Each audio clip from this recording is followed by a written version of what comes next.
Continuamos en Noticias Globo Visión Economía. También conversamos con Johnny Zafra, analista bursátil. 2010. Ya tocaron de aproximadamente $70 el barril.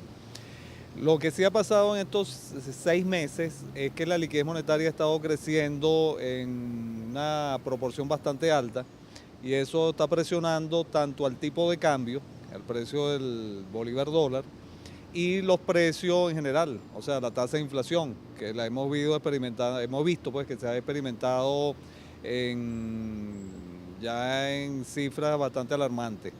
Este crecimiento de la liquidez monetaria está asociado con el financiamiento que está dando el Banco Central de Venezuela a algunas empresas públicas, entre las cuales está PDVSA, y por supuesto esta emisión constante de moneda en bolívares sin respaldo, vamos a decir una emisión casi inorgánica, es lo que está haciendo que la liquidez monetaria crezca y por supuesto veamos los niveles de hiperinflación que estamos viendo actualmente. Lamentablemente en estos 5 meses no se han tomado ningún tipo de medidas económicas que corrijan esta situación, o por lo menos que estabilicen el sistema. Entre esas medidas están, por supuesto, la liberación del tipo de cambio, acompañado de, obviamente, el aumento de las tasas de interés para poder fortalecer el bolívar. Por otro lado, otra de las medidas es la liberación o eliminación del control de precios, que tiene que estar acompañado de un proceso de información y formación a la población para poder trabajar en un ambiente sin controles de precio. El otro detalle, por supuesto, está el gasto público, que hay que obviamente racionalizarlo, si no reducirlo, y llevarlo a 4 áreas básicas que son las que generalmente tiene que manejar el gobierno, que son el área de salud, educación, la infraestructura para la parte de productividad y por supuesto la parte de seguridad. El otro punto obvio es que ese gasto público tiene que estar financiado por impuestos en su totalidad, cosa que hasta este momento los impuestos solamente financian alrededor de un 50% de ese gasto público. Eso implica, por un lado, la racionalización del gasto público o reducción, por otro lado, implica el aumento de la base tributaria, creación de nuevos impuestos o simplemente tener que subir los impuestos actuales para que ese gasto público sea financiado enteramente como debe ser. La otra variable importante que hemos visto desde hace 2 años que se está materializando en forma negativa es la deuda externa. Como Venezuela ha tenido un problema de flujo de caja en los últimos años, producto del descenso del precio del petróleo, y por supuesto no se guardaron las debidas ahorros durante el boom petrolero, esta recesión o esta caída de los precios del petróleo a nivel internacional tomó a Venezuela, por supuesto, más endeudada y sin ningún saldo de ahorro o un fondo que pudiera permitir paliar esta caída de precios.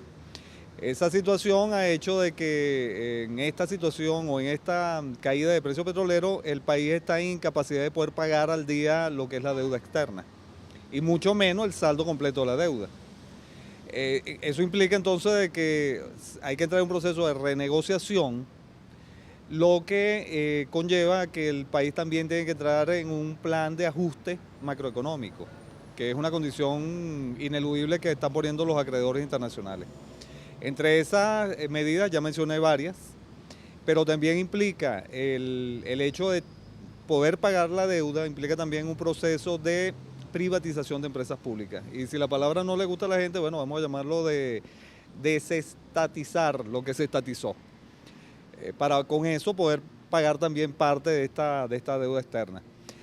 Aparte de eso, obvio, tenemos que entrar en un proceso de diversificación de la economía, identificar aquellas áreas donde Venezuela tiene ventajas comparativas y competitivas, como es el área de petroquímica, el área de volver al café y cacao, el área del turismo y otros renglones también del área agrícola.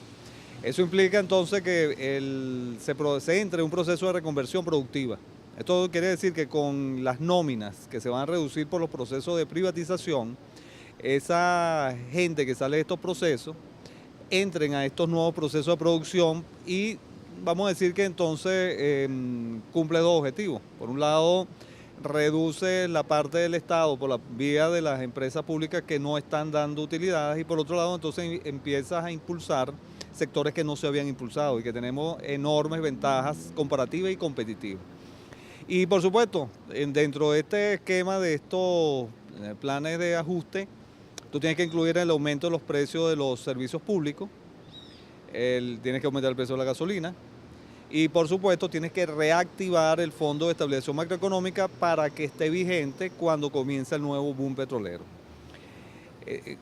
Mucha gente se pregunta, bueno, pero ¿cuál es la diferencia que ha pasado en esta oportunidad que las cosas se sienten tan fuertes?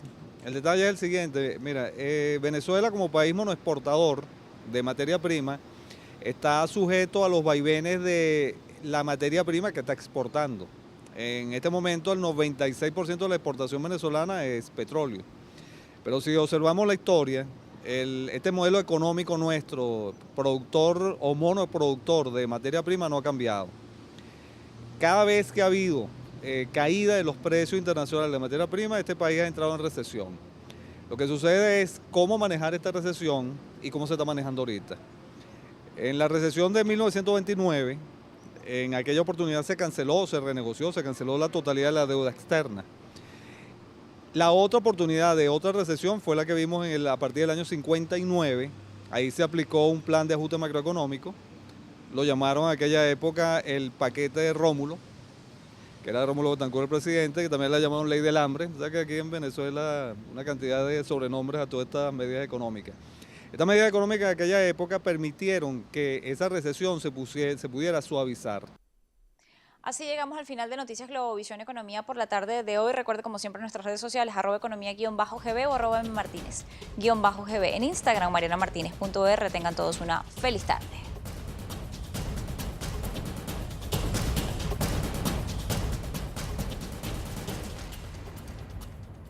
A continuación, Noticias Globovisión Regiones.